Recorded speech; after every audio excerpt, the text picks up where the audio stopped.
Muchas gracias, doctor. Muchas gracias a todas las personas de América Latina, de México y en especial al embajador Carlos Peñafiel Soto por acompañarnos en este día. Bueno, por supuesto a los ponentes. Rápidamente les recuerdo la dinámica de la sesión. Cada uno de ustedes tendrá 15 minutos, máximo 15 minutos para intervenir y después de eso abriremos una ronda de preguntas y respuestas con todos los asistentes. El primero los iré presentando conforme vayan hablando. El primero que nos acompaña en este día y quien tomará la palabra es el maestro Enrique Elendo. Él es licenciado en Economía por el por el Instituto Tecnológico de Estudios Superiores de Monterrey y maestro en Asuntos Públicos por la Universidad de Indiana. Sus áreas de desarrollo profesional incluyen la política ambiental, el desarrollo sostenible, cambio climático y la relación entre el comercio y el medio ambiente. Participó durante 11 años en el Departamento de Asuntos Internacionales de la Secretaría de Medio Ambiente y Recursos Naturales. Como consultor independiente ha participado en proyectos para la Agencia de Cooperación de Estados Unidos y el Banco Mundial.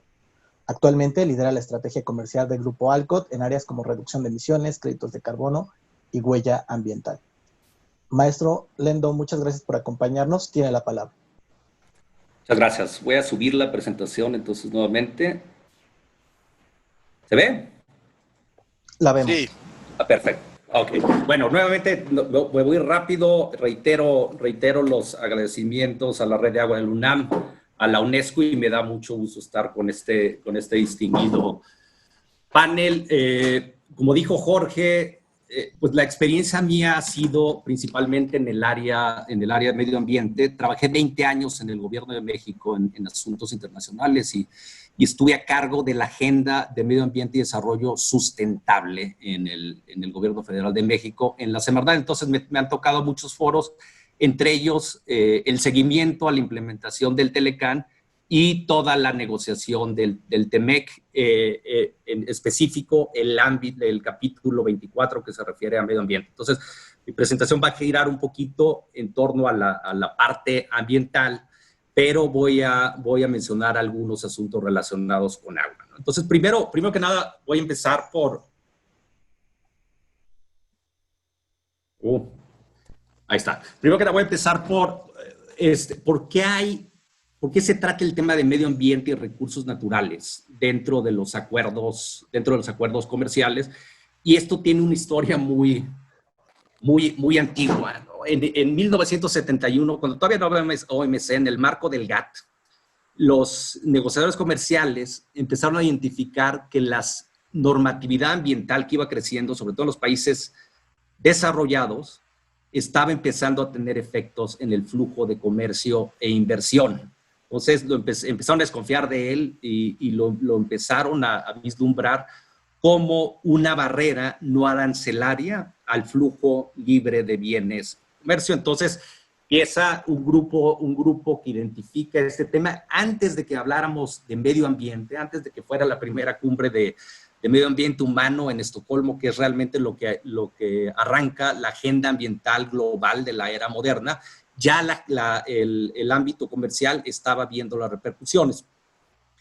Hay tres grandes elementos que, desde el punto de vista teórico, que definen la relación entre comercio y medio ambiente, los impactos que pueda haber en el medio ambiente o la relación. Uno es el de escala. Pues si crece la escala económica, obviamente se demandan más bienes, se demandan más recursos, hay mayor producción, y esto puede generar un impacto negativo en el medio ambiente, pero también genera mayor desarrollo económico, hay un mayor bienestar en la población y también demanda bienes de otro nivel, incluyendo mejor calidad ambiental. Entonces, ahí las tendencias pueden ser o positivas o negativas para el ámbito ambiental. Hay también un efecto de sustitución. Si podemos partir de economías que producen y consumen bienes y servicios más contaminantes a economías menos contaminantes, del sector primario al secundario al terciario, en fin, y todo esto tiene distintos impactos en el medio ambiente en la utilización de recursos naturales.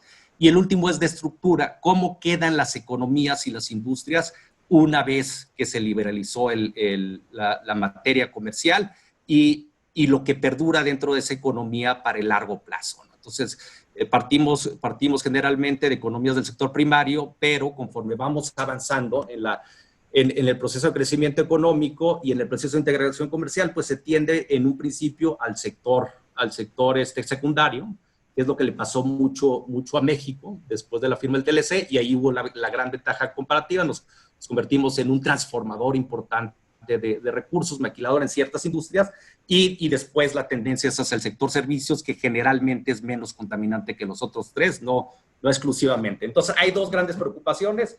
Para la agenda comercial, para el negociador comercial, lo que le importa es, estas medidas ambientales van a restringir el comercio a la inversión, y si lo restringen, ¿cómo las debo atender?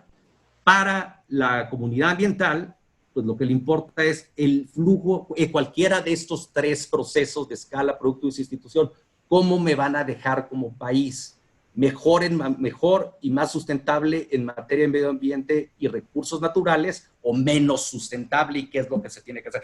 Esto es la parte teórica, y la parte teórica ha ido permeando a lo largo de esta anécdota que les digo, pero a principios de 90, cuando se empieza a negociar el Tratado de Libre Comercio, se hace evidente. Bueno, se puede mencionar hasta escándalo, pero tal vez no escándalo, pero sí iba a ser el primer tratado que se firmaba entre un país desarrollado y un país en vías de desarrollo. Entonces, había muchos cuestionamientos: qué iba a pasar con lo laboral, qué iba a pasar con las cuestiones de competitividad, y una de ellas, como la agenda ambiental ya estaba posicionada en lo global, era precisamente el ámbito ambiental. La teoría de muchos actores, sobre todo ONGs en Estados Unidos, giraba alrededor de, si nosotros firmamos un acuerdo con México, lo que va a pasar es, las empresas que están en Estados Unidos y en Canadá van a migrar a México. ¿Por qué? Pues porque ahí no hay leyes de instituciones ambientales. Ya habíamos aprobado la primera ley ambiental, en 98 aprobamos la LEGEPA, pero todo esto estaba en desarrollo, no había Secretaría de Medio Ambiente y Recursos Naturales, no lo veíamos a nivel de gabinete. Toda esta discusión genera que se trate el tema. México reacciona mucho, sobre todo en oposición, y a final de cuentas se llega a una negociación a un punto intermedio en donde dijeron, bueno, está bien, no lo tratemos como un punto central en el Telecán, pero reconociendo que es importante, y que si no lo hacemos, no lo aprueban, vamos a hacer un acuerdo paralelo que se llamó el Acuerdo de Cooperación Ambiental de América del Norte. Entonces, ese es el componente que se genera en el TLC, eso fue lo que rigió desde la firma, y fue un instrumento que fungió de forma paralela a Telecán, que básicamente dice tres cosas, y que integran tanto las preocupaciones de las ONGs como los argumentos que les mencioné. Uno, tienes que tener leyes y tienes que hacer que tus leyes se cumplan, y las leyes deben ser comparables a las de los tres países. Dos, debe haber participación pública, y cualquier ciudadano que piense en los tres países que no cumples con las leyes tiene derecho a exigirte que las cumplas. Tres, tenemos que generar cooperación entre los tres países para lograr que se fortalezcan tus leyes y tu cumplimiento de las leyes ambientales, y que tiendas a su mejor manejo. Y cuatro, si todo lo anterior no funcionó, y a pesar de que te pusimos todos los elementos, no hiciste caso, te puedo sancionar. Es una parte quinta en donde hay un mecanismo de sanción si todo lo anterior no funcionaba, y sobre todo si no funcionara y favoreciera a cualquiera de los tres países en el ámbito comercial o de inversión, en el ámbito de flujo. Y ese fue el diseño que se le dio, y evolucionó el tratado. Entonces, hubo otras cosas que pongo aquí, como ustedes ven, siguió creciendo en la OMC, y sobre todo ese acuerdo dio origen a que la misma práctica la adoptaran todos los países desarrollados y la empezaran a adoptar países en vías de desarrollo. Entonces, el Telecán fue el origen de que se adoptara la agenda de medio ambiente dentro del comercio, pero hoy en día tenemos más de 730 acuerdos alrededor del mundo que han adoptado medidas ambientales en el ámbito de sus tratados de libre comercio. Entonces, ya se hizo una práctica generalizada. Sobre todo los desarrollados, no hay tratado que firmen que no tenga un componente ambiental, lo tienen que hacer por ley hoy en día. En el caso de México tenemos 21 acuerdos internacionales que tratan el tema ambiental. ¿Qué fue lo que resultó de esto? Entonces, después de la reflexión, y estos asuntos nos tocó tratarlos en la negociación con Estados Unidos y Canadá cuando empezó el TEMEC, porque estaban muy insistentes en que otra vez pusiéramos los mismos mecanismos, incluyendo la penalización. Nosotros lo que le decíamos, no, ¿para qué ponemos penalización si nuestro resultado ha sido súper positivo por el ámbito de la cooperación? Mira lo que hemos logrado. Creamos una Secretaría de Medio Ambiente y Recursos Naturales. De esa Secretaría creció a todo un marco institucional en el que después tuvimos cerca de 11 dependencias federales encargadas del medio ambiente. Todos los estados hoy en día tienen leyes y autoridades ambientales.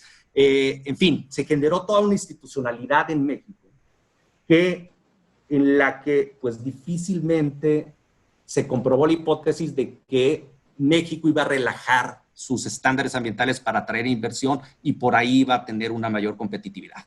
Y tuvimos resultados muy positivos. Muchas de las leyes que tenemos ahora en México y las normas, sobre todo las normas, pues se basan en trabajos de cooperación con los 3 países, las de aire, las de residuos, y muchas de ellas en grupos de trabajo que establecimos con ellos, y hay resultados concretos. Aquí les menciono uno, y hemos tenido a lo largo de la implementación del Telecán, en el marco de este acuerdo paralelo, una serie de programas quinquenales, planes estratégicos. Es un foro muy visible en el que participan los 3, el secretario o la secretaria de Medio Ambiente y sus equivalentes, y en fin, es un foro que evolucionó muy bien. Maestro, quedan 5 minutos, perdón. Gracias. Esta gráfica es contundente. Crece el hecho de que, más que tener un acuerdo paralelo, el hecho de que crezca el comercio y la inversión ayuda a que haya una mayor protección ambiental. Crecimos, nada más en la década del 2000 a 2016, 155 de Producto Interno Bruto motivado por el comercio, y lo que invertimos en medio ambiente fue el doble. Entonces, esa tesis se rompe. ¿Cómo ha cambiado? Pues ha cambiado. Ahora el tratado ya no lo ve en un acuerdo paralelo. Ahora los 3 países decidieron, es importante para los 3, el tema de medio ambiente es un tema prioritario, vamos a verlo como uno de los temas que sea componente del acuerdo, porque los 3 destacamos que es importante. Entonces, desaparece lo que es un acuerdo paralelo y se pone en el tratado.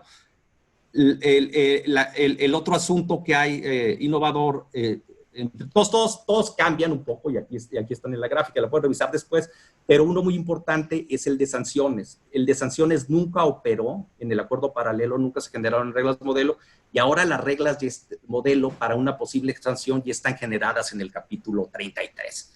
En fin, lo que ha habido es una evolución a donde el tema ya es importante para los 3 países, y ahora los mecanismos de cumplimiento pueden funcionar en toda su extensión, no nada más la cooperación, sino también la sanción. ¿Cómo se ve el tema del agua? La palabra agua aparece únicamente 2 veces en todo el TEMEC. Pero si nosotros analizamos el tema del agua con una tabla así, y viéndola desde el punto de vista del ciclo económico del agua y los distintos usos del agua, pues cada uno de los componentes del tratado puede tener algún aspecto que le afecte, sobre todo indirectamente, ¿no? En algunos casos directa, pero no indirectamente. Desde el tema, por ejemplo, de agua natural, de agua en estado natural, pues no está incluido. Los países se reservan el que se incluya o que se les regule sobre sus recursos hídricos, de forma general. En el preámbulo, el agua como uso social, pues se reconoce el agua como un asunto de acceso y que sirve para la vida misma y para la salud. Si transformamos el agua a un asunto económico y puede ser agua embotellada o cualquier producto y servicio que tenga que ver con el agua, pues básicamente todo el tratado lo regula, sobre todo los que tienen que ver con uso intensivo del agua, y el capítulo ambiental también nos da uno, y es más bien al final del ciclo, y lo que se refiere a calidad del agua, ¿no? Sobre todo muy enfocado a la contaminación, pero sí, no se menciona agua, pero se puede tratar a lo largo del tratado todo el tema que tiene que ver con el agua. Termino con la parte en el capítulo de implementación, y posiblemente mis colegas, sobre todo el comisionado de la SILA, ya en la ley de implementación de Estados Unidos, pues ya se hace alusión directa a temas de agua, sobre todo de cooperación, infraestructura, fortalecer la infraestructura fronteriza, y algunos problemas en los que tiene preocupación Estados Unidos, que son la contaminación generada por el río Tijuana, y es un problema que hemos tenido históricamente, y lo hemos visto en el ámbito bilateral, pero se menciona en la ley de implementación del TEMEC y puede tener distintos aspectos. Uno es el de cooperación e inversión, coinversión y atender al asunto de forma compartida, pero si no resulta, se podría convertir en un asunto conflictivo. ¿Cuáles son las recomendaciones para tanto empresas como para gobiernos? Seguir en el ámbito de la cooperación, seguir fortaleciendo la parte de cooperación, porque se ha demostrado que la cooperación es lo que resulta para impulsar la política ambiental. Y dos, en cualquier momento los países pueden utilizar la parte contenciosa, la parte de sanciones. Entonces lo que conviene es pues fortalecer las leyes, sobre todo fortalecer el cumplimiento de la ley y tener manera de demostrar, una manera clara y aceptable de demostrar que estás logrando ese cumplimiento, porque si no, sí te podría llevar a sanciones y asuntos controvertidos. Entonces, a nadie, no puedes reclamarle a un país que te diga que no cumplas con la ley. En el tratado incluso da las pautas para que te supervisen más cercano, y la ley de implementación ya también pidió que haya comités, incluso agregados en México, que estén revisando que haya mayor cumplimiento de la ley. Pero pues a final de cuentas, los actores económicos están obligados a ese cumplimiento de la ley. Entonces no hay nada fuera de lo normal. El tratado puede reforzar el cumplimiento de la ley, incluyendo la parte que se refiere a calidad y disponibilidad de agua, pero sí los distintos actores, tanto gubernamentales como los privados, sobre todo, deben estar listos y deben estar ciertos, seguros de que están en orden con este cumplimiento, para que no puedan tener una afectación, sobre todo en la parte que se relaciona con el comercio internacional. Si este incumplimiento de la ley te está llevando a una situación más favorable de comercio o inversión. Entonces aquí acabaría, y ahí le mandé a Jorge algunos artículos que he escrito que profundizan un poquito más en esta tesis que propongo con ustedes, tanto en libros como en artículos periodísticos. Aquí los ponemos a sus órdenes. Muchas gracias. Y estoy atento a sus preguntas.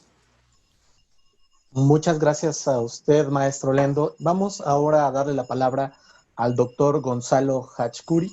El doctor Gonzalo Hach es licenciado, maestro y doctor en geografía por la UNAM. Tiene 2 postdoctorados, uno en estudios sobre América del Norte y otro en gestión integrada de cuencas. Sus líneas de investigación son conflictos por aguas transfronterizas, gestión de agua subterránea y las implicaciones dentro de los actuales marcos de integración económica regional en América del Norte. Es miembro del Sistema Nacional de Investigadores Nivel C, es miembro de la Asociación Internacional de Hidrogeólogos, de la Red Internacional Urban Water Security y de la Red Internacional de Docencia e Investigación de la Política. Coordina en la Red del Agua de la UNAM el Grupo de Análisis Aguas Transfronterizas. También es profesor investigador del Colegio de Geografía de la UNAM. Doctor Gonzalo, tiene la palabra.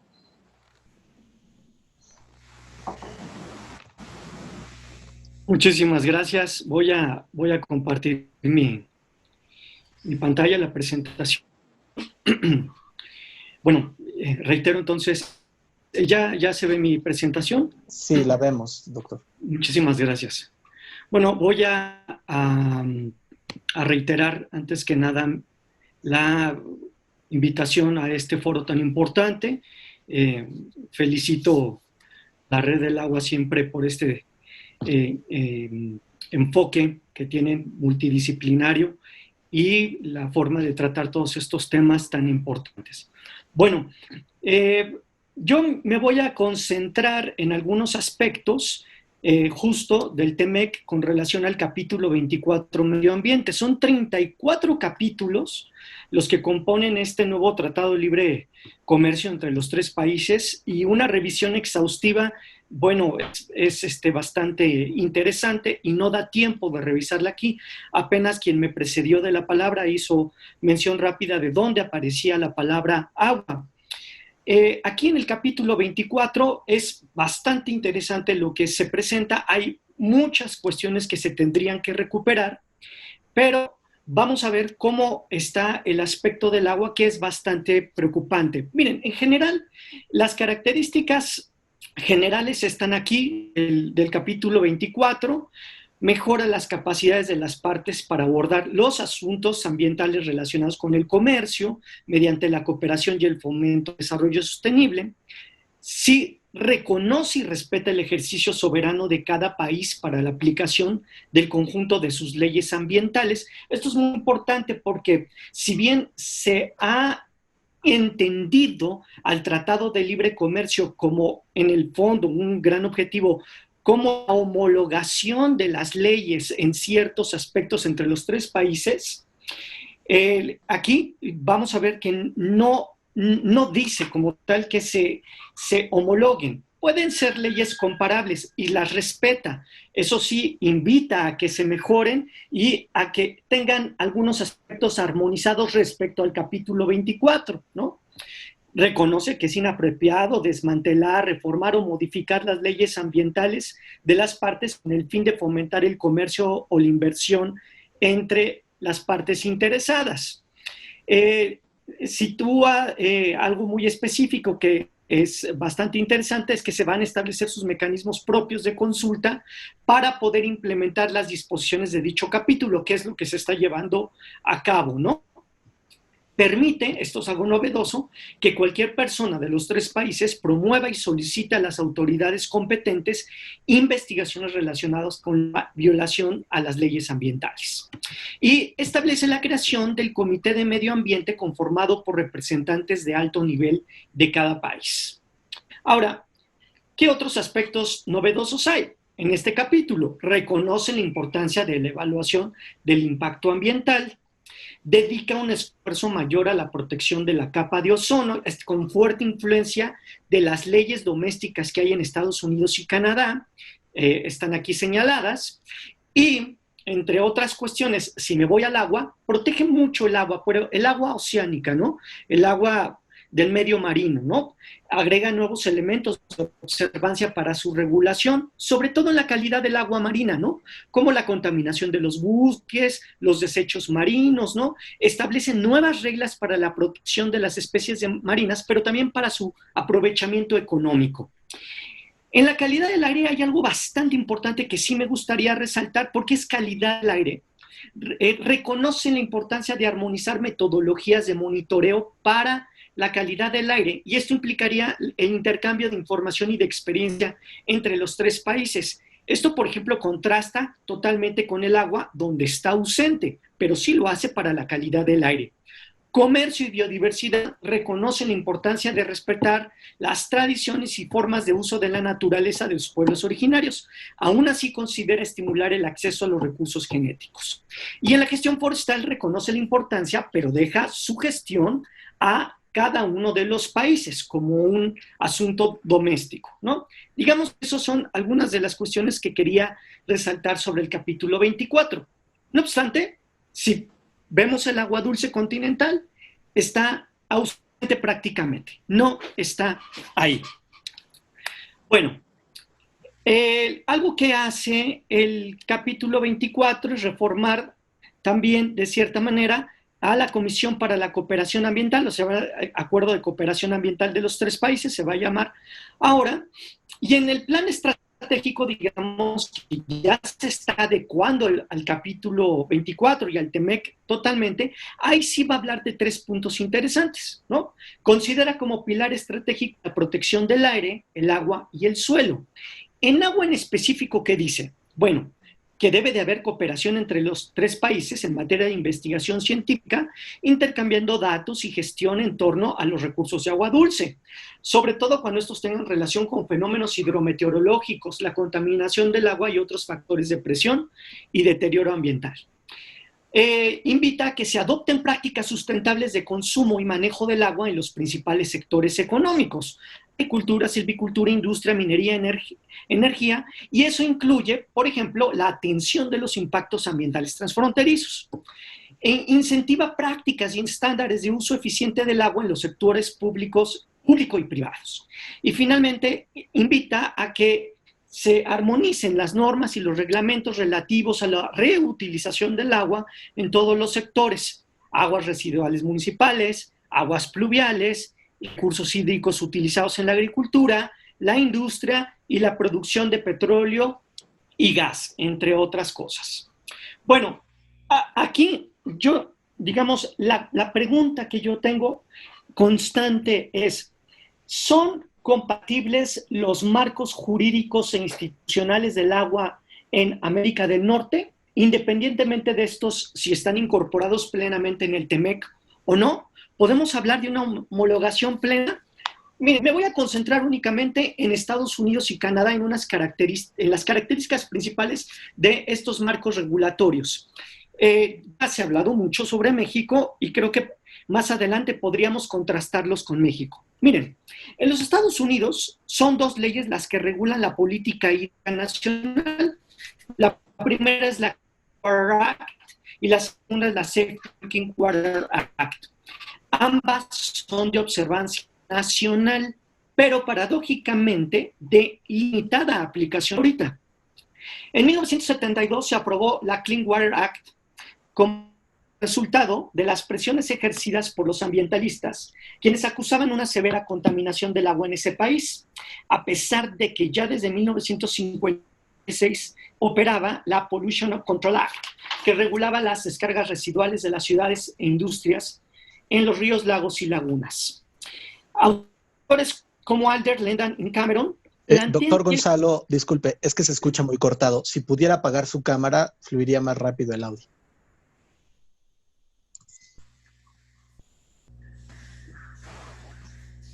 Listo. Gracias. Gracias.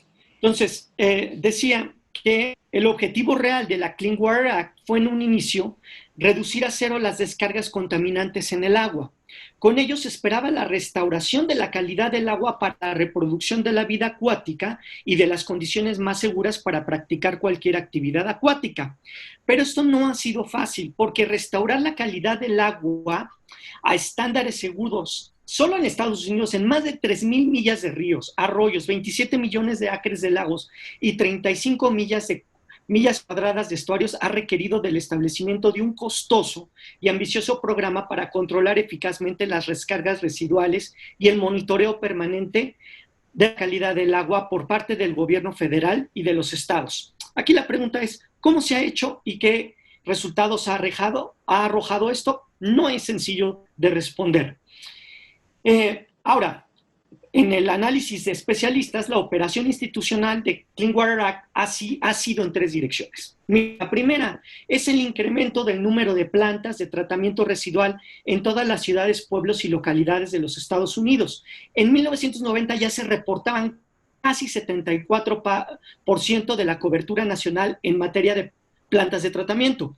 La segunda fue la creación del National Pollutant Discharge System, coordinado por la EPA, y la aplicación de los estándares de calidad del agua, WQS por sus siglas en inglés, de la EPA. Y la tercera es el Sistema Bienal de Reporte de Calidad del Agua enviados al Congreso de ese país, ¿no? A pesar de las reformas jurídicas del 77, 70 y 87 para mejorar la operatividad de la Water Act, en su análisis efectuado por el Comité de Transportación e Infraestructura del Congreso de los Estados Unidos, con motivo de los 30 años de esa ley, me estoy refiriendo a algo del 2002, se plantean 3 motivos fundamentales por los que no se puede hablar de un balance totalmente positivo. El primero se relaciona con los alcances y el tipo de monitoreo y de medición de la calidad del agua, pues aunque la EPA ya poseía indicadores para ello, los estados determinaban sus propios indicadores para determinar la calidad, que si estaban influidos por la EPA, los gobiernos subnacionales no están obligados a acatarlos, creando entonces una heterogeneidad y disparidad de criterios. Esto conduce al segundo motivo, el cual refiere a los alcances geográfico-políticos de la Clean Water Act, pues esta ley es de únicamente observancia estricta sobre las aguas nacionales superficiales, marginando así a las aguas subterráneas, lo cual reduce muchísimo su alcance político geográfico solo en los Estados Unidos. Finalmente, el tercer motivo alude a la identificación de fuentes de contaminación puntuales y no puntuales sobre las aguas superficiales y subterráneas. Luego, en la Safe Drinking Water Act, aprobada en el 74, persigue el aseguramiento del agua potable. En otras palabras, vigila el cumplimiento de un determinado número de estándares de calidad para que el agua de grifo sea libre de contaminantes. En contraste con la Clean Water Act, este marco regulatorio está dirigido a la regulación de la contaminación de las posibles fuentes de abastecimiento hídrico destinadas para consumo humano. Pero, digamos, desde el punto de vista ético de autores como Sargi, se explica que la aplicación de esta ley de la Safe Drinking Water Act está limitada exclusivamente a más de 150,000 sistemas públicos de agua potable en los Estados Unidos, lo que excluye de facto a todos los pozos privados y al agua embotellada, que esa está regulada por la Food and Drug Administration. Ambas se pueden considerar agua mercancía. Esta ley opera casi de la misma. Gracias. Esta ley opera de la misma manera que la Clean Water Act, pero a diferencia de las limitaciones, su alcance es estatal. Es decir, los gobiernos subnacionales deben asumir responsabilidades primarias en el cumplimiento de esta ley, que es la Safe Drinking Water Act. Bueno, si me voy entonces a Canadá, esta ley fue aprobada en 1970 y persigue 4 objetivos. El primero es la coordinación interprovincial de todos los planes para la gestión integrada de los recursos hídricos de ese país. El segundo es la implementación de programas conjuntos entre el gobierno federal y las provincias para vigilar la calidad del agua. Y el tercero es establecer indicadores mínimos para la vigilancia de la calidad del agua superficial en concordancia con lo que establece la Canadian Environmental Protection Act. Finalmente, el cuarto incluye regulaciones específicas para la creación de cuerpos con gestión integrada del agua. ¿Cuál es el problema con esto? Que en Canadá hay una enorme diversidad de contenidos regulatorios para las aguas subnacionales, por lo que es bastante complicado pensar en cuadros regulatorios homogéneos o en procesos homologatorios. En Estados Unidos hay autoridades específicas para el gobierno de aguas superficiales, sí, como por ejemplo Mississippi Valley Division de 1872, Tennessee Authority Valley de 1933, Ohio River Valley Water Sanitation Commission de 1938 y Chesapeake Bay Commission de 1980. El problema es cómo los voy a comparar con México y cómo voy a crear casos exitosos. Por poner ejemplos de lo que hemos hecho recientemente en la UNAM. En la UNAM llevamos a cabo estos eventos, ¿no? Algunos en concordancia con los objetivos de la red del agua de la UNAM, pero miren, en el primero, las asimetrías en la gestión de la regulación del agua subterránea en América Norte hacia un esquema en México. Un ente magistral, el doctor Alfonso Rivera, nos comentó en ese evento que en el 2017 se estaba planeando una reunión entre los 3 sectores de los servicios geológicos de los 3 países, México, Estados Unidos y Canadá, a tratar de crear un programa que pudiera dar evidencia científica sobre cuál es el volumen de agua subterránea entre los 3 países, cómo se utiliza cada país, cómo utiliza el agua subterránea, y pensar si habría un modelo de gestión integrada solo en agua subterránea para los 3 países, dada la importancia. Subterránea prácticamente es el 97% del agua dulce disponible continental en el planeta, ¿no? Aquí, como vemos, pues en América del Norte se utiliza muchísimo el agua subterránea, ¿no? Solo en los Estados Unidos el 75% de los condados de ese país dependen directamente del agua subterránea. En México, esos usos consultivos, estoy hablando de más del 60% que se utiliza de agua subterránea en México. En Canadá su uso es menor, pero 30% de los canadienses dependen totalmente del agua subterránea. En Estados Unidos, como lo dije, más del 75% de los condados dependen del agua subterránea, ¿no?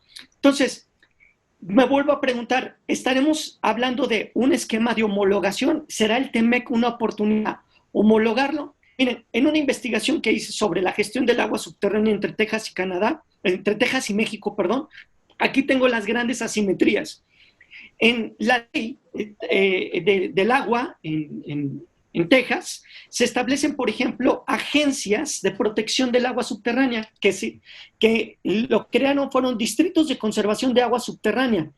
Solo en todos esos condados aparecen estos distritos de conservación de agua subterránea operando solo en el estado de Texas. Algunos son desde los años 50, miren, Edwards del 59. Si hago una comparación solo con los acuíferos administrativos mexicanos y los cotas, frente en Coahuila no hay cotas. Entonces, estamos hablando de grandes disparidades. Homologación de conceptos sobre agua subterránea en la frontera Doctor, queda un minuto, México-Estados perdón. Unidos. Solo en la frontera México-Estados Unidos, si observo lo que dicen las leyes del agua en los estados del sur de los Estados Unidos, sus definiciones no tienen nada que ver con las definiciones de agua subterránea o acuífero con México. En síntesis, si me voy ahora hacia la participación y los esquemas de gobernanza del agua en América del Norte, lo que yo observo es que no hay visión trinacional, está ausente hoy en día. Por ejemplo, ¿cuántos Watershed Council operan en los Estados Unidos y Canadá? ¿Cómo funcionan? ¿Cuáles y qué usuarios del agua son partícipes de estos consejos? ¿Cuáles son sus intereses en la gestión del agua? ¿Cuál es el agua que gestionan y cuáles son los parámetros utilizados para decidir la distribución equitativa del agua entre los usuarios? ¿Qué relación guardan sus atribuciones en el combate al cambio climático? ¿Qué modelo de gobernanza hídrica han asumido los consejos en la práctica y qué implicaciones tienen en la distribución del agua entre los usuarios?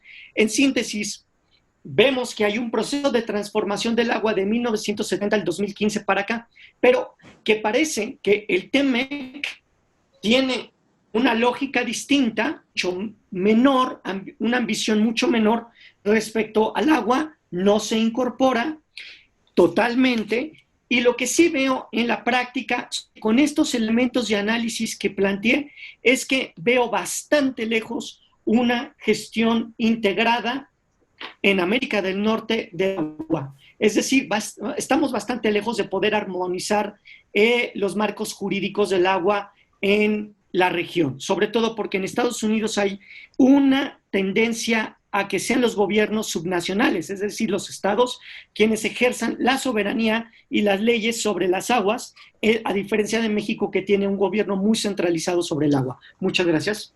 Muchas gracias, doctor. Finalmente le damos la palabra al comisionado, al doctor Humberto Marengo.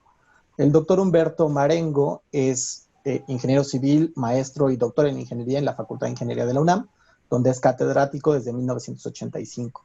En la Comisión Federal de Electricidad laboró por más de 35 años en proyectos de presas y plantas hidroeléctricas. Ha sido investigador del Instituto de Ingeniería de la UNAM, presidente de la Academia de Ingeniería de México, miembro regular de la Academia Mexicana de Ciencias y miembro del Sistema Nacional de Investigadores. Forma parte del Consejo Directivo del Colegio de Ingenieros Civiles de México y recientemente ha sido nombrado comisionado mexicano de la Comisión Internacional de Límites y Aguas de México y Estados Unidos por la Secretaría de Relaciones Exteriores. Doctor Humberto Marengo, un gusto que esté con nosotros. Le damos la palabra.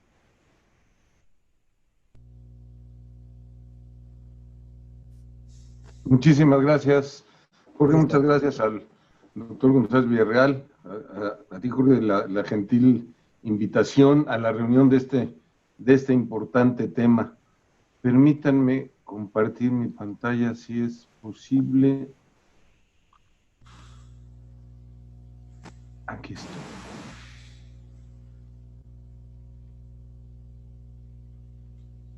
No sé si la vemos, doctor. Sí. ¿Pantalla compartida? Sí, lo vemos, doctor. Muchas gracias.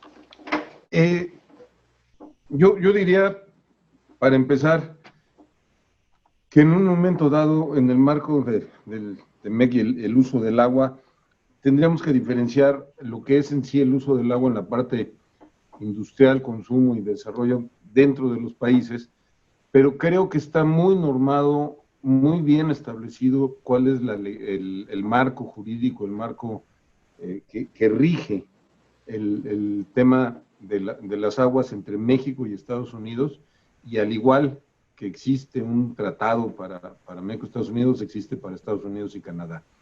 Lo que sí sucede a la fecha, al día de hoy, es que este es un marco para aguas superficiales. No estamos abordando el tema de aguas subterráneas, como lo mencionaba el doctor Hatch, y yo creo que valdría la pena hacer un análisis, un foro de discusión muy importante, revisar lo que en un momento dado significa, o sobre todo propiedad del agua para cada uno de los países. En Estados Unidos, independientemente de que lo manejan los estados, el agua es dueña de particulares, en México no. Entonces, en todo ese marco y en toda esa, complejidad, sí habría que revisar lo que hay que hacer en materia de aguas subterráneas.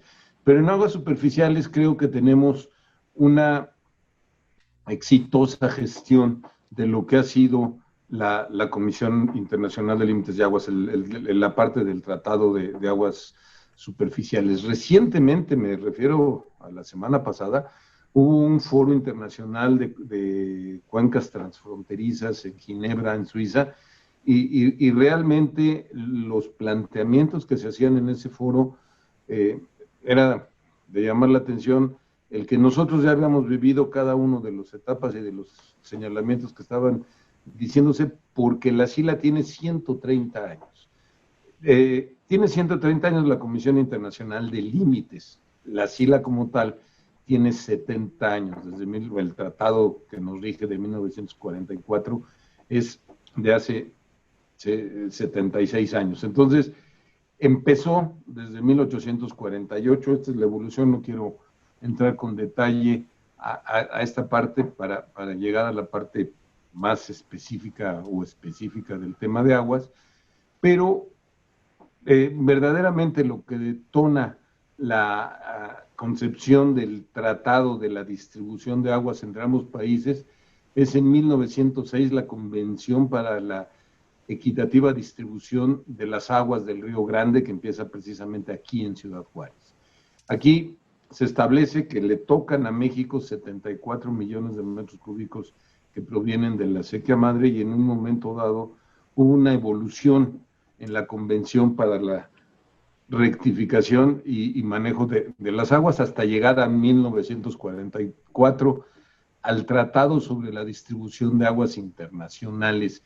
Insisto, señores, son aguas superficiales lo que está escrito en el tratado. Es un instrumento jurídico que norma la relación entre México y Estados Unidos. Hay una SILA americana, una SILA mexicana, vamos a verla muy rápidamente cómo están compuestas. Distribuye las aguas de los ríos Colorado y Bravo, amplía el mandato de la SILPA, de la Comisión Internacional de Límites, para convertirlo en la Comisión Internacional de Límites y Aguas como organismo internacional. Yo diría que ha sido una gestión exitosa a lo largo de los años.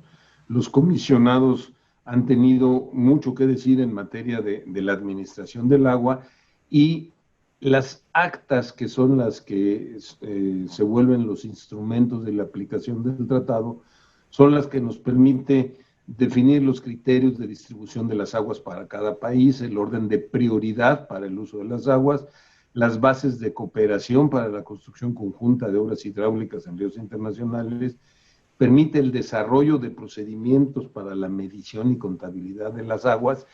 Algo muy interesante que está sucediendo en estos días, señores, es el hecho de que ha habido una muy fuerte preocupación, por fin, y qué bueno, de la parte ambiental en la zona del Valle de Mexicali, y ustedes encuentran un bosque en el pleno desierto del Valle de Mexicali, con 50 grados de temperatura, con una zona desértica. Hay bosques que están verdaderamente floreciendo en pleno desierto, y que es la gestión exitosa de las dos comisiones de límites y aguas de los dos países, en aras del medio ambiente. Esta evolución nos ha permitido tratar de resolver las diferencias transfronterizas. Ustedes saben que los límites de los países, cuando está establecido que sea un río, en un momento dado obedece a la deriva del río. Por eso sucedió el aspecto del chamizal, donde precisamente la SILA mexicana está asentada. Las dos comisiones son espejos una de otra. Sin embargo, nosotros tenemos 118 empleados, ellos 300.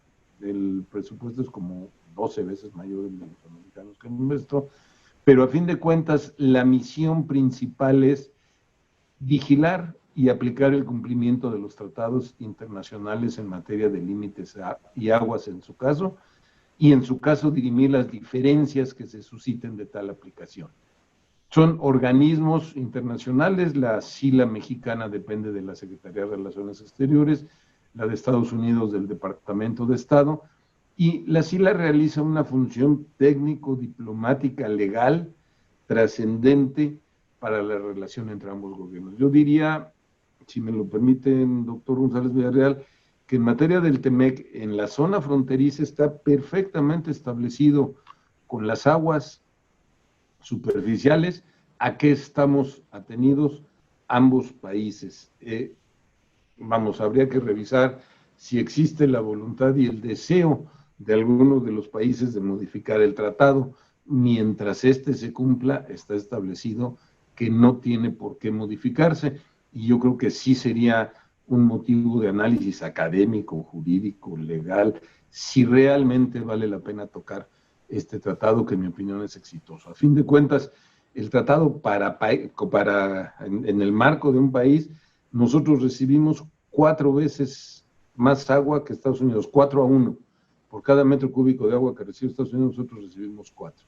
Y ahorita, si me lo permiten, voy a señalar lo que esto ha significado para México. Las áreas de jurisdicción de las islas son, entonces, los límites territoriales, las aguas superficiales, que he insistido mucho en la aplicación del tratado, también las aguas subterráneas, pero esto no está revisado ni puesto en un marco normativo. Hoy en día, una gran preocupación en temas de calidad del agua y saneamiento. Esta es una enorme demanda de los Estados Unidos. Tenemos organismos operadores del lado de la frontera mexicana que muchas veces dependen de los municipios, de los gobiernos de los estados, no necesariamente reciben los recursos y no necesariamente la calidad del agua que ofrecen para el paso hacia Estados Unidos es la que debe de tener. Y evidentemente la SILA tiene todo el proyecto de cruces internacionales. La SILA se apoya en las secretarías e instituciones, y en un momento dado, como ustedes saben, la frontera mexicana es una frontera extraordinariamente dinámica. Se producen más de 500 millones de dólares diarios en el comercio solamente en la frontera mexicana. Tenemos 3.142 kilómetros de frontera, 2.018 kilómetros del río Bravo, 1.085 kilómetros de frontera terrestre, 39 del río Colorado, y en un momento dado es verdaderamente fuerte todo el proceso con el que día a día se vive la administración de los usos del agua y de la problemática de lo que es SILA. Tenemos 324 actas firmadas a la fecha que han permitido conformar y mejorar estos tratados, y tenemos que asegurar las líneas divisorias internacionales que asegura la soberanía de México mediante una adecuada demarcación. Los puentes transfronterizos son materia de nuestros usos, y entraría yo a la parte de la administración del agua.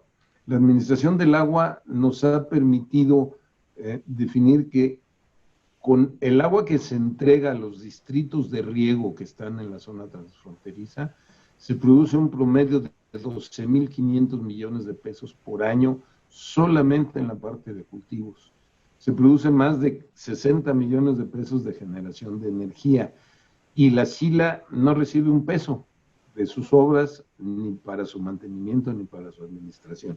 Ahora mismo estamos revisando precisamente con la Secretaría de Hacienda las inversiones que se requieren para los 2 rubros más importantes: el mantenimiento de nuestras presas, que ya son unas señoritas de más de 50 años de edad, en algunos casos, por ejemplo, la presa Morelos tiene 70 años, la Amistad tiene 50, la Falcón tiene más de 60 años, ya requieren una fuerte dosis de inversión y mantenimiento, pero lo que ahorita está siendo el tema y el dolor de cabeza en muchos de los casos, y tema incluso de fricciones internacionales, es el control de avenidas en los ríos, en un momento dado, en todo lo que significa el saneamiento de agua de los ríos.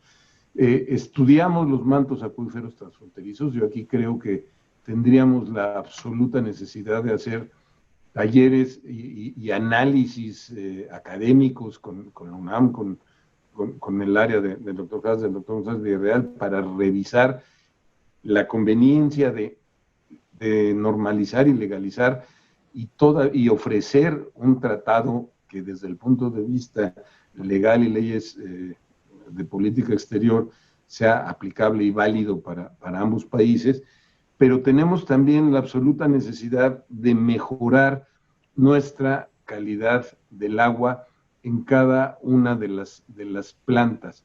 En el Río Bravo hay una planta internacional de tratamiento, son plantas que dejaron o que han perdido mucho su capacidad de tratamiento, su capacidad de uso. La planta internacional en San Diego pertenece, la del lado americano evidentemente pertenece a la isla americana, pero la de nuestro lado tiene un problema muy grave en su tratamiento, igual que la planta de Nogales. Y les insisto, ahorita estamos revisando con un programa de inversiones, un marco de gran visión para ir aterrizando luego a proyectos específicos y ejecutivos en lo que necesitamos hacer del tratamiento de las aguas. Entonces, estos son los principales proyectos de la SILA. Yo me atrevería a resumir que de manera importante, en SILA tenemos acotado, definido, estudiado el manejo de las aguas superficiales.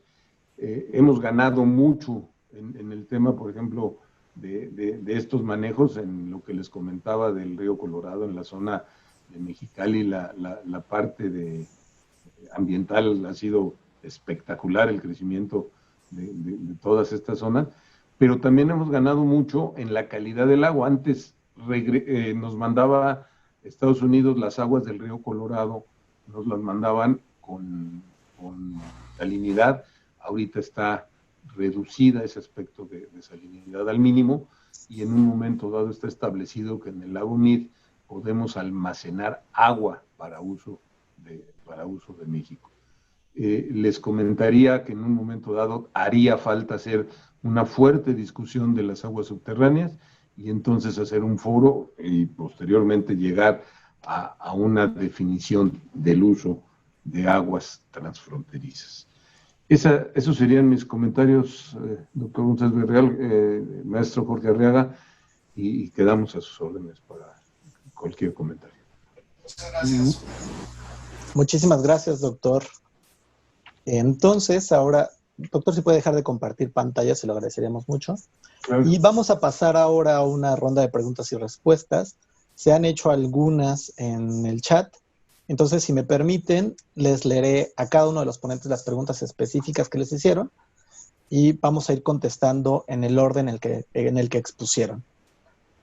Al maestro Enrique Lendo le preguntan, ¿cómo podemos pasar a una agenda de negociación, no solo de comunicación, sino de verdadera negociación, en temas más allá del económico-tecnológico de agua potable y saneamiento? Y una pregunta que ya contestó en el chat, pero que sería interesante que nos lo compartiera con todos, es si existe alguna relación entre el TEMEC y el Tratado de Límites y Aguas del 44. Después, para que tengan tiempo de pensar y sus respuestas, al doctor Gonzalo Hatch le preguntan que si puede hacer una reflexión sobre la pertinencia de revisar los acuerdos de cuencas fronterizas entre México y Estados Unidos, porque el TEMEC obliga a realizar estas revisiones. Y le preguntan también sobre las sanciones del TEMEC, si se pueden insertar en el tema de aguas transfronterizas.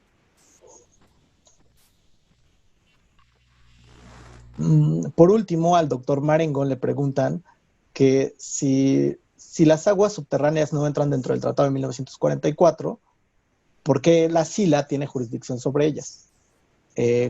Y por último, ¿cuáles deben ser las características de este nuevo sistema de gobernanza de las aguas transfronterizas desde la perspectiva del TEMEC? Entonces, ahora le damos la palabra al maestro Enrique Lendo. Muchas gracias, muchas gracias.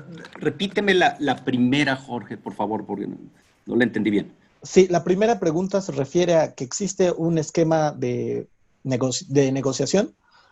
O sea, ¿cómo generar un ambiente de negociación, no solo de comunicación, dicen, que trascienda lo económico-tecnológico y específicamente en agua potable y saneamiento.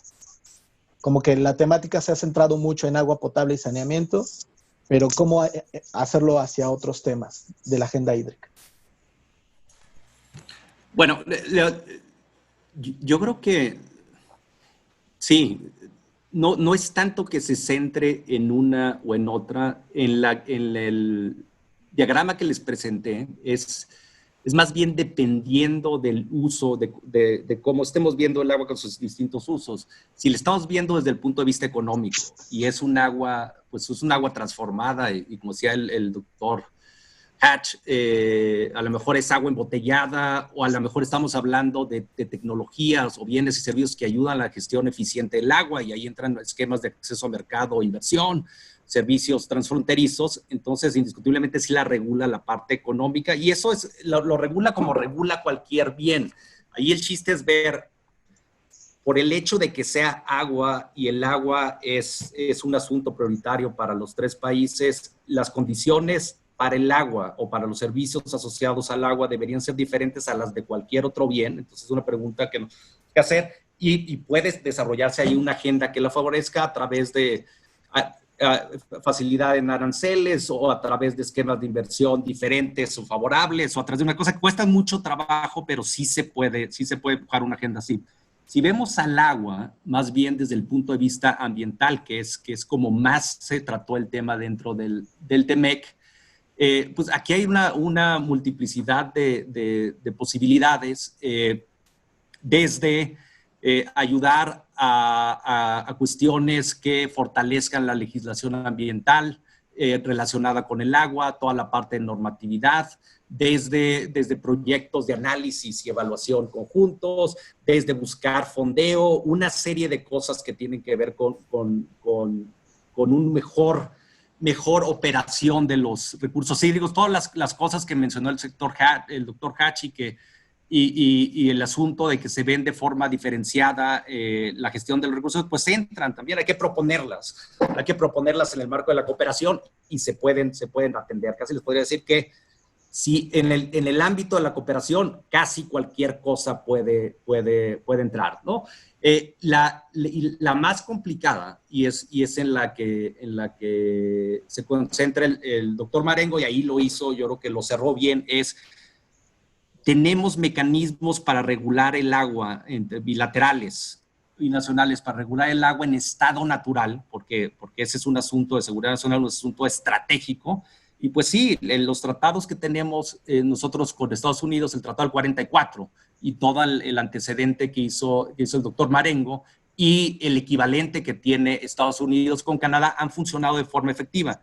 Se pueden fortalecer, sí, pero lo que creo que no se podría permitir, y están conscientes los tres países y estuvo en las discusiones, es el TEMEC debería reformar a esos tratados para que funcionen de otra forma. No. ¿Qué asunto sí podría suceder en aguas transnacionales o cuencas compartidas? En fin, un asunto en el que se compruebe que el país, por ausencia de cumplimiento efectivo en su normatividad, está afectando al otro país. Pues ahí sí es una falta de cumplimiento de la normatividad ambiental y entonces se podría llegar a una consulta, una demanda y una serie de elementos, pero es por el lado de legislación nacional, no por el lado de leyes compartidas. Las leyes compartidas funcionan de forma efectiva y los tres países reconocieron ese hecho. Muchas gracias, maestro. Doctor Gonzalo Hatch tiene la palabra.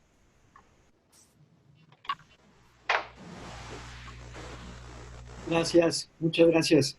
Bueno, yo voy a contestar, digamos, con un marco más académico, digamos. En geografía nosotros tenemos una lectura sobre el agua bastante interesante que me parece necesaria porque nos permite ubicar en el espacio geográfico la circulación del agua, el ciclo hidrológico, cómo nos hemos acercado al ciclo hidrológico, cómo lo hemos transformado. Y en ese proceso de transformación metabólico que se dirige mucho hacia la relación que nosotros hemos construido con el agua, han aparecido sistemas de aguas. O sea, estamos frente a sistemas de aguas fragmentadas, lo que en otras palabras otros especialistas llaman como aguas residuales, aguas agrícolas, aguas municipales, etcétera. Inclusive eso entra en las aguas transfronterizas. Entonces, estamos frente a una gran fragmentación del agua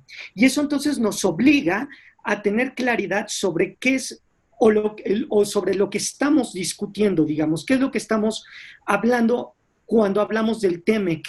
El Tratado de Libre Comercio de América del Norte, desde que entró en vigor en el 94 y hoy que ha sido renegociado, no tiene en primer nivel, no ubica en primer plano al agua, sencillamente porque al agua la entiende ya como esto que le han dicho mucho, el agua virtual se encuentra dentro de los procesos productivos, dentro de las mercancías que comercian estos tres países. Por ejemplo, la gestión del agua tiene una fuerte importancia o marcada importancia para los sistemas agrícolas de los tres países, porque los tres países, sobre todo México, Estados Unidos, comercian muchos productos agrícolas. Entonces, una gestión adecuada en los distritos de riego, como hizo mención el comisionado de la SILA, es importante, pero no, digamos, no obliga a una homologación de de todos los sistemas regulatorios e institucionales del agua, porque son bastante diferentes, como lo mencioné. Entonces, por ejemplo, con esto que estoy diciendo, esto me obliga a tener muy claro las diferencias entre los sistemas de gestión de las aguas transfronterizas y los sistemas de gestión de las aguas domésticas. Son cosas totalmente distintas. Por supuesto que el TEMEC en esta renegociación y en estos 34 capítulos se habla de la obligación de revisar esos documentos y esos acuerdos. Esto no significa que estén totalmente atados, ¿no? Entonces, ya lo dijo muy bien el maestro Enrique Lendo, si hay una ausencia de de la aplicación de la normatividad ambiental en materia, por ejemplo, de la calidad del agua en cuestiones transfronterizas, entonces ahí sí va a aparecer lo que nos está obligando el TEMEC a respetar esas normas, ¿no? O sea, lo dice muy bien, por ejemplo, en el capítulo, se respeta la soberanía de la aplicación de las leyes ambientales de cada uno de los países. Aquí, en materia de aguas transfronterizas, pues uno de los casos más interesantes y que ha resaltado de forma muy reciente ha sido el tema del río Tijuana, cuando entra a San Diego y cómo tiene gran repercusión la contaminación mexicana para el estado de California, ¿no? Y entonces California y Estados Unidos han ya hecho reclamos a la Autoridad Internacional de Tratado, en este caso el SILA, sobre la gran cantidad de contaminación que trae el río Tijuana. Entonces, ahí, por ejemplo, ellos entran en un gran problema los estadounidenses porque se estaría violando todo el conjunto de leyes que ya hice referencia sobre la calidad del agua, ¿no? Clean Water Act, Safe Drinking Water Act, entre otras, ¿no? Entonces, ahí es, digamos, donde está ligado, pero sí quiero dejarlo bastante claro, que un asunto son las aguas transfronterizas y los acuerdos, y eso está inscrito en la historia. Si revisamos la historia del Convenio de Aguas de 1906, si revisamos la historia del Tratado de Aguas de 1944, son cuestiones previas al Tratado de Libre Comercio de América del Norte. O sea, inclusive podrían tener más trascendencia en un sentido histórico, ¿no? Aquí más bien nos tendríamos que seguir preguntando, ¿el TEMEC es una oportunidad para plantear, y así como lo dijo el comisionado de la SILA, foros, reuniones internacionales en las cuales podamos fortalecer, yo diría, comparar experiencias de monitoreo de las fuentes de abastecimiento, metodologías y resultados, y ver qué tan posible es homologar esos sistemas de monitoreo, de vigilancia o de gestión del agua? Comparar las formas de participación pública que hay sobre el agua en Canadá, Estados Unidos y México, sobre todo hoy en la gran discusión que hay sobre la pendiente transformación jurídica de la Ley de Aguas nacionales. Digo, si los tres gobiernos han estado preocupados en homologar o mejor dicho, en tener un marco laxo para el intercambio económico, bueno, si ya el ambiente es preocupación, tendríamos también que entrarle al sistema hídrico en los tres países, ¿no? Por eso es a lo que yo me refiero con la falta de una visión integrada trinacional del agua en los tres países. No podemos reducirlo a las aguas transfronterizas nada más. Con eso terminaría. Gracias, doctor. Doctor Marengo. Gracias, maestro Arriaga. La pregunta es por qué en un momento dado la SILA estudia y analiza la parte de aguas subterráneas si no tocan, si no está reguladas en un tratado. Bueno, lo que sí está regulado es el mandato que tiene la SILA de estudiar todos los temas que les presentaba yo en la lámina: aguas subterráneas, aguas superficiales, cruces, etcétera, etcétera. O sea, tenemos el mandato de estudiarlo, tenemos la obligación de hacerlo para tratar de definir en un momento dado cómo es el proceso de esa extracción de aguas subterráneas. No hay que olvidar que a fin de cuentas, cuando le damos con aguas subterráneas el abasto a una ciudad, el regreso de las aguas ya es como agua superficial. Entonces, esas aguas superficiales se vuelven parte del ciclo y del proceso. Pero ¿por qué no hemos querido, por qué no lo hemos puesto en mandato de tratados? Lo mencionaba el doctor Hatch hace un momento. Si en aguas superficiales necesitamos medir en tiempo real los escurrimientos, las avenidas y lo que sucede, en materia de aguas subterráneas necesitamos medir cómo se recarga un acuífero, qué calidad de agua tiene, en un momento dado, con qué periodicidad suceden las recargas que se tienen, y en un momento dado, qué tanta agua sacamos de esas aguas subterráneas para la parte del uso agrícola. Yo creo que el sector más afectado, si tratamos de regular todos estos temas, pudiera llegar a ser el uso agrícola. Yo no quisiera de ninguna manera, por un tratado impuesto y analizado y revisado desde el punto de vista legal, afectar lo que significa toda la producción agrícola que se tiene en el norte de México. Es impresionante la cantidad de cosas que se siembran. O sea, yo creo que habría que llegar a un tratado, analizarlo y revisarlo, cuando tengamos los elementos necesarios, las discusiones técnicas y los avances y conocimientos técnicos y científicos para poderlo hacer. Mientras tanto, creo que es materia de discusión, de análisis, de revisión y de comentarios. Muchas gracias, doctor. Tenemos un poquito más de tiempo para hacer dos comentarios generales que se repiten mucho en el chat, y aquí me gustaría tener la participación de los tres. Es uno que puede hacer, bueno, se habló en la plática sobre la participación de la sociedad civil, estos mecanismos que permiten la participación de la sociedad civil. ¿Cuáles son estos mecanismos? ¿Cómo funcionan? ¿Y qué se puede hacer? Y por otro lado, los principios de homologación. Cómo funcionan y cómo deberían de aplicarse en México con respecto a los recursos hídricos. Ahora empezamos al revés, el doctor Humberto Marengo. Muchas gracias, maestro Arriaga. Yo creo que evidentemente los mecanismos están perfectamente establecidos y discutidos en lo que es el TEMEC, igual que los principios de homologación y la participación de la sociedad civil.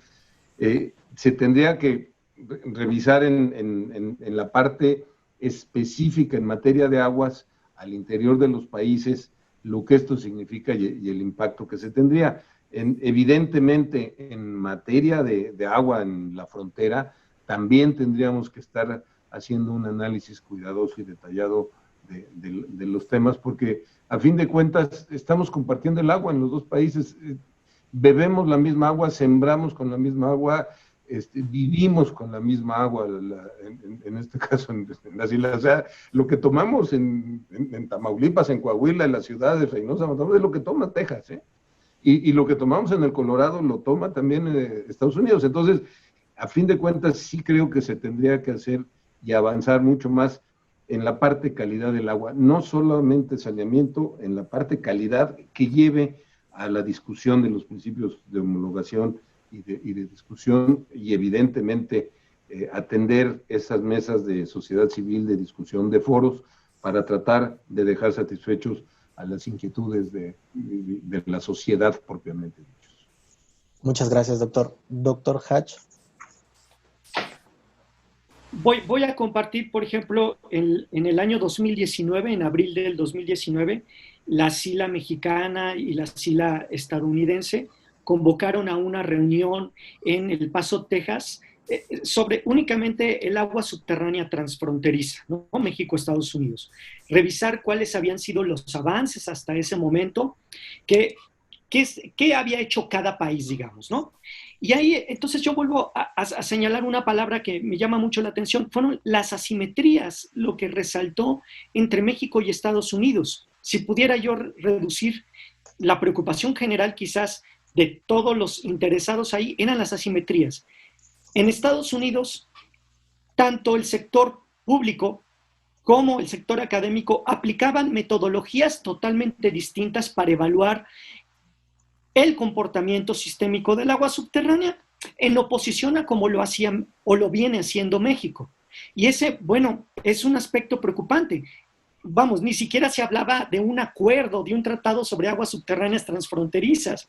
Impensable pensar, formular eso frente a lo que se estaba viendo ahí. Nuevo México aplicaba distinto a California, California lo aplicaba distinto a Texas, y México otro marco diferente, ¿no? Y eso solamente era aguas transfronterizas. Y solo estábamos hablando de la discusión sobre cómo se estaba evaluando el funcionamiento del agua subterránea natural en la frontera. No entramos, muy poco se habló, por ejemplo, la discusión de la forma de la participación pública en la toma de decisiones de la autoridad sobre el agua subterránea en ambos países, ¿no? Entonces, este también es un tema bastante interesante. Yo tenía entendido, no sé si seguirá siendo así, que la anterior administración de la SILA con el doctor Salmón habían consejos consultivos, consejos ciudadanos, en los cuales los ciudadanos podían opinar y están enterados de la toma de decisiones de la SILA respecto a la gestión de las aguas transfronterizas, ¿no? Bueno, ese es un aspecto bastante positivo porque ya había una mayor comunicación. Pero a eso, por ejemplo, tendríamos que pensarlo. ¿Cuál es la relación de esos consejos consultivos con los consejos de cuenca en México? O si esto se replica en los Estados Unidos, o examinemos qué sucede entre Estados Unidos y Canadá, cómo es la participación. ¿Es posible homologarla? Creo que tenemos ahí toda una beta de investigación, por supuesto, ¿no? Y bueno, hay varias tesis de maestría o de doctorado esperando que se puedan hacer. Muchas gracias, doctor. Por último, el maestro Enrique Lendo. Gracias. Entonces, los temas son, uno, participación de la sociedad civil, y el otro es homologación. O estandarización, o homologación, estandarización, en fin, ¿no? Participación de la sociedad civil está en el centro del Telecán y del TEMEC, como les había... O sea, nosotros no estaríamos discutiendo este tema aquí ahorita si no, o sea, no habría medio ambiente si no hubiera habido una sociedad civil. En su momento, cuando se empezó a negociar en 1990 el Telecán, que el tema estuviera presente. Esto se llevó al grado de presidentes y senadores, y por eso hubo un tema ambiental, ¿no? Porque era importante para la sociedad civil. Entonces, tanto en el TLC como en el TEMEC, si ustedes leen, en la parte de la participación de la sociedad civil está a lo largo, en el tema ambiental, a lo largo de todos los capítulos, ¿no? Entonces, ¿cómo se manifiesta? La sociedad civil cualquier ciudadano o sociedad civil puede consultar y exigir a cualquiera de los tres países cualquier cuestionamiento, cualquier asunto en el que estimen que no está cumpliendo el país con la norma ambiental o la legislación ambiental, normas incluyendo agua, lo que sea, ¿no? Calidad, que pueden ser de calidad, disponibilidad. Entonces ahí está la sociedad civil. La sociedad civil también participa en el consejo. Cada país escoge consejeros, incluyendo la sociedad civil. En el caso de México, hemos escogido a lo largo consejeros diversos, incluyendo expertos en agua. Hay consejos trinacionales también, en donde hay expertos y también hay consejeros de la sociedad civil, no gubernamentales, que participan en el tema del agua, en la agenda de cooperación. Entonces, yo creo que no hay ningún tratado en el mundo de comercio en donde el tema de la sociedad civil sea tan sólido, porque de ahí surgió. Entonces, todos los consejos a los que se hacen referencia en SILA, están exponenciados en la CCA y nada más es incorporar el tema dentro del Telecán y se abre. La otra parte es riesgosa, la de armonización, homologación, y es un tema que siempre hemos estado trabajando en el TEMEC y en todos los acuerdos que tienen que ver con medio ambiente. Debemos tener los mismos estándares en México que en Estados Unidos y Canadá o en otras partes del mundo.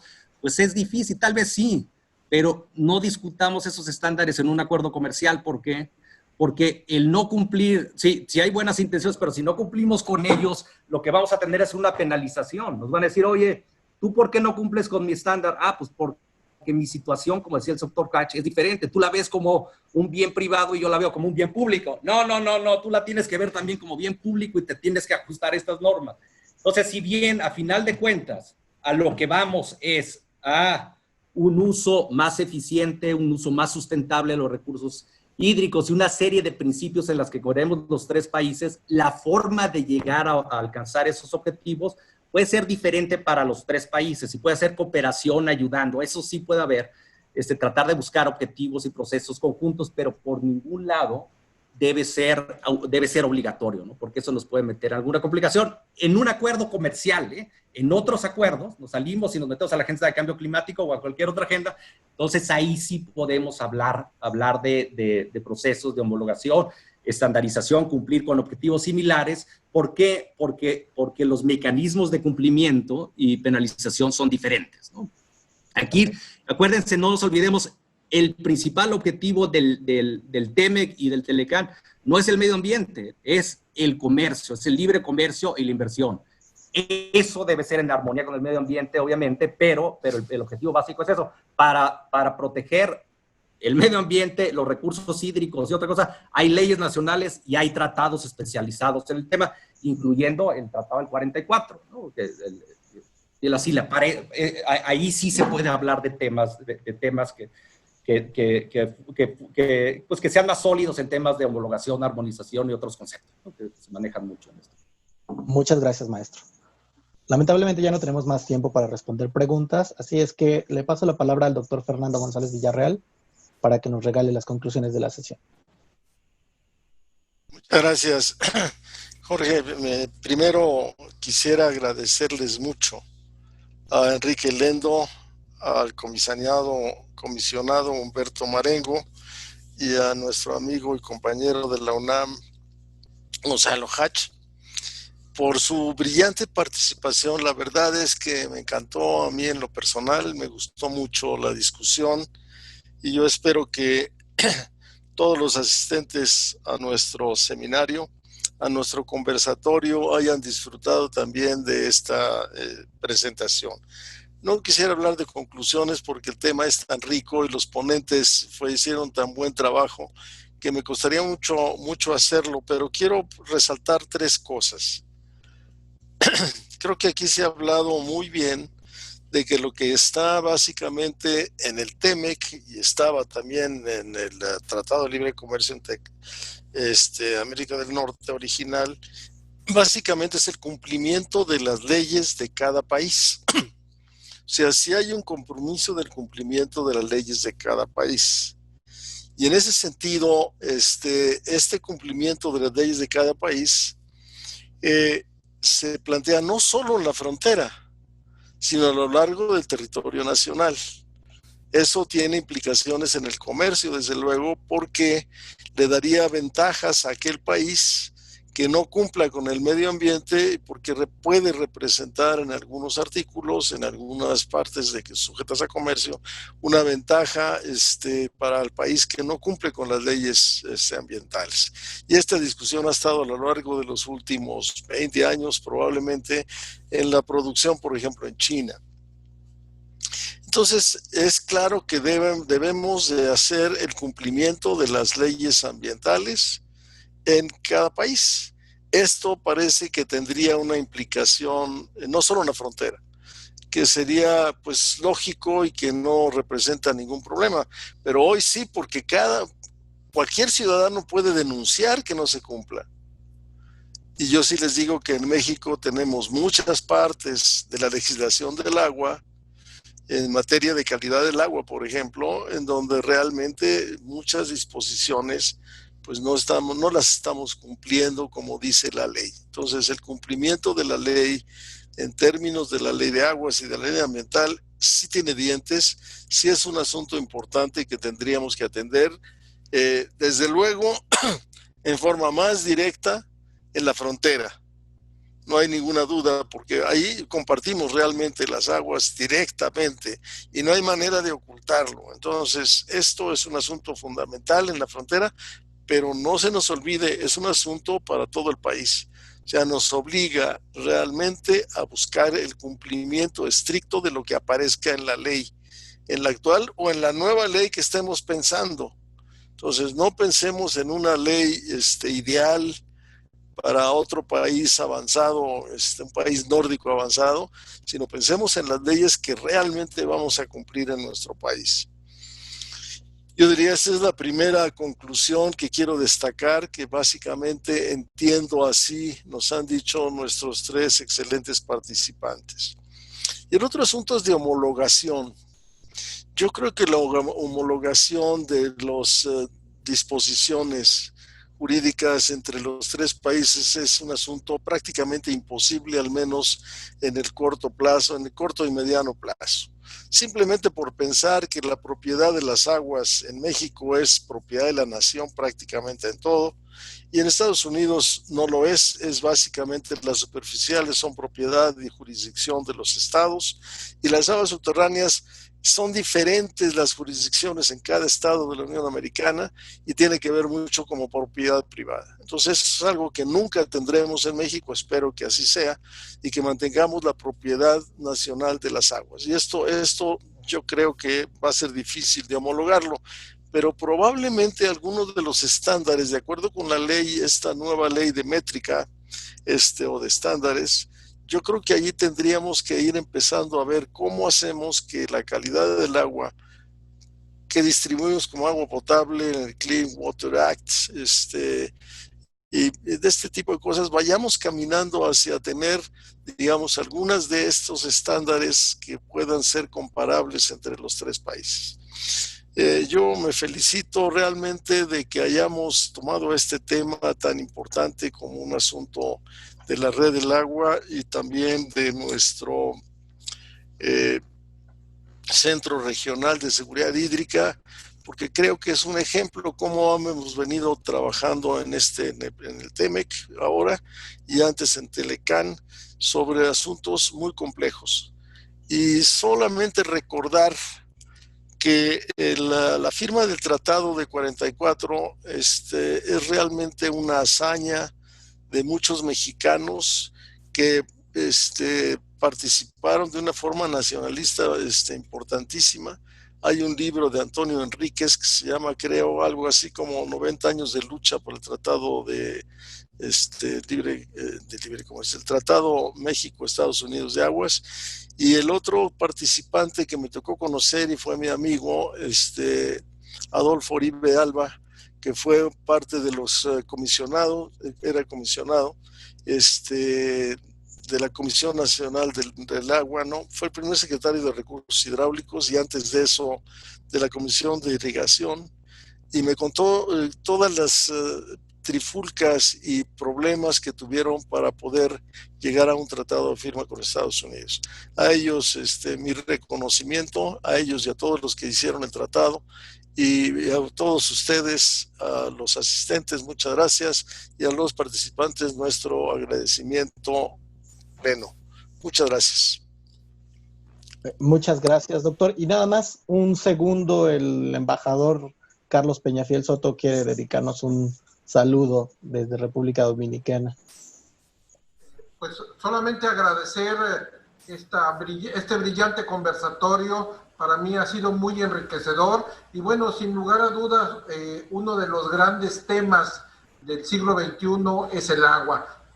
Creo yo, a nivel de telecomunicaciones y al nivel de energía, el agua creo forma parte de esta triada de temas fundamentales que marcarán el siglo XXI. Para mí ha sido muy enriquecedor, repito, este conversatorio, y agradezco mucho la invitación y les mando un gran saludo desde República Dominicana. Muchísimas gracias, embajador. Y finalmente, nada más invitarlos de la próxima semana. Vamos a hablar de gestión de acuíferos en el Valle de México. Muchísimas gracias a todos por su asistencia y nos vemos dentro de 8 días. Hasta luego.